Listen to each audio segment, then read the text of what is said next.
नमस्कार. राज्यामध्ये जर बघितलं तर जे आहे सोयाबीनचे सध्याचे मार्केट काय आहे ते आपण जाणून घेणार आहोत. सर्वप्रथम आपण सुरुवात करूयात अहिल्यानगरपासून. तर नगरमध्ये जर बघितलं तर कमीत कमी 3,900, सरासरी 4,150, तर जास्तीत जास्त 4,350 रुपये मार्केट नगर जिल्ह्यामध्ये आहे. यानंतर जर बघितलं तर बीड जिल्ह्यामध्ये कमीत कमी 3,800, सरासरी 4,000, तर जास्तीत जास्त 4,300 रुपये मार्केट या ठिकाणी आहे. यानंतर जर बघितलं तर ते नाशिकमध्ये कमीत कमी 3,800, सरासरी 4,000, तर जास्तीत जास्त 4,400 रुपये मार्केट आहे.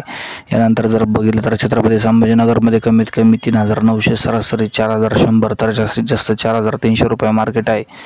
यामध्ये जर बघितलं तर जे बाजारभावात मोठी वाढ होणे गरजेचे आहे. बाजारभाव जे आहे कमीत कमी या ठिकाणी 5,000 ते 6,000 रुपये प्रति क्विंटल झालेच पाहिजे. यानंतर जर बघितलं तर जे नाशिक जिल्ह्यामध्ये लासलगावमध्ये जर बघितलं तर कमीत कमी 3,800, सरासरी 4,000, तर जास्तीत जास्त 4,400 रुपयापर्यंत मार्केट या ठिकाणी आवडल्यास या ठिकाणी तुम्ही लाईक, शेअर आणि या ठिकाणी सबस्क्राईब करा. धन्यवाद.